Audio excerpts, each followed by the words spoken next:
नमस्कार, बहुत स्वागत है आपका न्यूज 18 के डिजिटल प्लेटफॉर्म पर। मैं हूं प्रशांत कटारे और आज बात अमेरिकी राष्ट्रपति डोनाल्ड ट्रंप और पाकिस्तानी सेना प्रमुख आसिम मुनीर की होने वाली मुलाकात की। साथ ही बताएंगे आपको आतंकी संगठन जैश ए मोहम्मद के कमांडर का एक कबूलनामा जिसका ताल्लुक है ऑपरेशन सिंदूर में आतंकी मसूद अजहर की फैमिली के खात्मे से। तो बता दें कि यूएनजीए सत्र में आसिम मुनीर और शहबाज शरीफ की न्यूयॉर्क में डोनाल्ड ट्रंप से मुलाकात होने जा रही है। मुलाकात से जुड़ी डिटेल में आपको पूरा बताएंगे। उससे पहले ये जान लीजिए कि पाकिस्तान की असली सत्ता आर्मी चीफ के पास है। दरअसल न्यूयॉर्क में होने वाले United Nations general assembly UNGA सत्र को लेकर इस बार पाकिस्तान में गहमा गहमी कुछ ज्यादा है। वजह है army chief field marshal Asim Munir एक बार फिर अमेरिकी राष्ट्रपति डोनाल्ड ट्रंप से मुलाकात करने वाले हैं। पाकिस्तानी न्यूज चैनल जियो न्यूज की रिपोर्ट के मुताबिक इस बार उनके साथ पाकिस्तानी प्रधानमंत्री शहबाज शरीफ भी साथ में होंगे। वहीं ट्रंप, जिनके लिए पाकिस्तानियों ने कुछ दिनों पहले तक नोबेल प्राइज की डिमांड कर डाली थी क्योंकि उन्होंने खुद को भारत पाकिस्तान जंग खत्म करवाने वाला मसीहा बता दिया था। अब सवाल यह कि आखिर पाकिस्तान में चल क्या रहा है, आखिर क्यों हर बार आर्मी चीफ अमेरिका का चक्कर लगाने निकल पड़ते हैं और क्यों ट्रंप, जो खुद को हर बार डील मेकर बताते हैं, पाकिस्तानी आर्मी चीफ को व्हाइट हाउस तक बुला चुके हैं। सवाल यह भी कि पाकिस्तान में असली मालिक आखिर कौन है। सबको पता है कि पाकिस्तान में असली सत्ता प्रधानमंत्री या संसद के पास नहीं बल्कि आर्मी चीफ के पास होती है।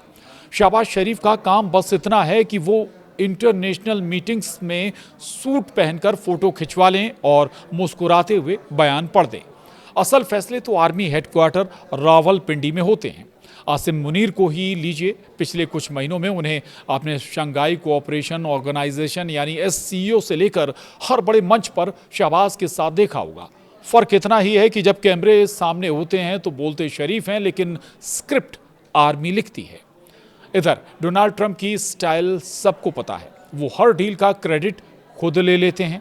मई में जब भारत ने ऑपरेशन सिंदूर के तहत पाकिस्तान और पीओके में आतंकी ठिकाने उड़ा दिए और 3 दिन तक दोनों देश एक दूसरे पर मिसाइल दागते रहे, तब अचानक ट्रंप ने आकर ऐलान कर दिया कि मैंने दोनों न्यूक्लियर पावर देशों को वॉर से रोका है। अब सोचिए, जिस संघर्ष को भारत और पाकिस्तान के डीजीएमओ लेवल टॉक्स से सुलझाया गया, ट्रंप उसे अपनी पर्सनल जीत बताते फिरते हैं। इतना ही नहीं, पाकिस्तान ने तो उन्हें नोबेल प्राइज के लिए भी नामित कर दिया, जैसे वहां की हुकूमत ने सोच लिया हो कि मुल्क बचाने से आसान है ट्रंप की तारीफों के पुल बांधना। अब सवाल ये कि पाकिस्तान के आर्मी चीफ क्यों बार बार अमेरिका के चक्कर लगा रहे हैं। दरअसल पाकिस्तान की इकोनॉमी का हाल पूरी दुनिया को पता है। आईएमएफ के दरवाजे पर बार बार दस्तक, डॉलर की कमी और आतंकवाद के ठप्पे से निकलने की नाकाम कोशिश, यही पाकिस्तान की पहचान बन गई है। ऐसे में अमेरिका ही वो दरवाज़ा है जहां से पाकिस्तान को कुछ राहत मिल सकती है, चाहे फंडिंग के नाम पर हो या इंटरनेशनल फोरम्स पर क्लीन चिट के लिए। इसीलिए हर नया प्रधानमंत्री और आर्मी चीफ पहले अमेरिका दौड़ता है ताकि बॉस को खुश किया जा सके। इस बार तो ट्रंप भी बिना कुछ लेन देन मानने वाले नहीं है। अब याद कीजिए पहलगाम आतंकी हमला, जिसमें 26 लोगों की जान गई। इसके बाद भारत ने 2 हफ्ते के भीतर सटीक कार्रवाई करते हुए जैश और लश्कर के ठिकाने उड़ा दिए। पाकिस्तान की मिसाइलें और ड्रोन भारत को कोई नुकसान नहीं पहुंचा पाए।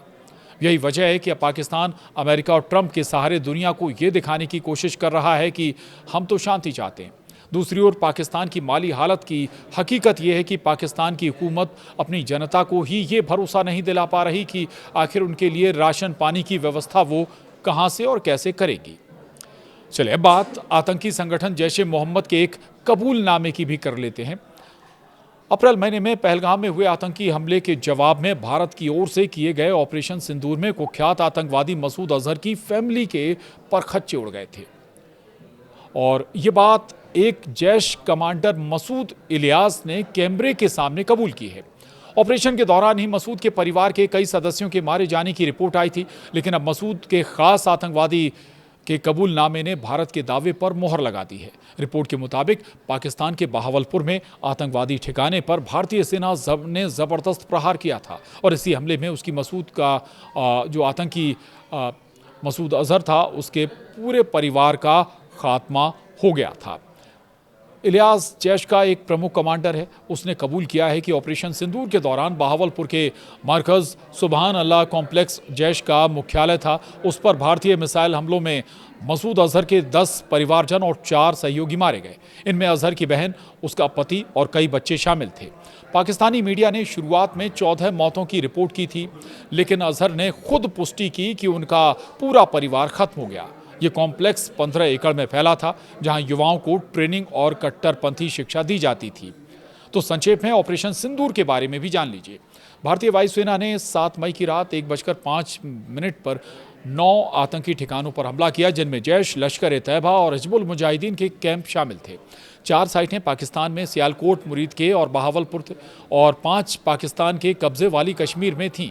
मसूद अजहर जैश का संस्थापक और संयुक्त राष्ट्र द्वारा नामित आतंकवादी है। भारत के लिए लंबे समय से ये खतरा रहा है। 56 वर्षीय मसूद अजहर ने 2000 में जैश की स्थापना की और कई बड़े हमलों की साजिश भी रची। उसमें 2001 का संसद हमला, 2008 का मुंबई हमला, 2016 का पठानकोट एयरबेस हमला और 2019 का पुलवामा हमला शामिल है। तो आज के लिए इतना ही। नमस्कार।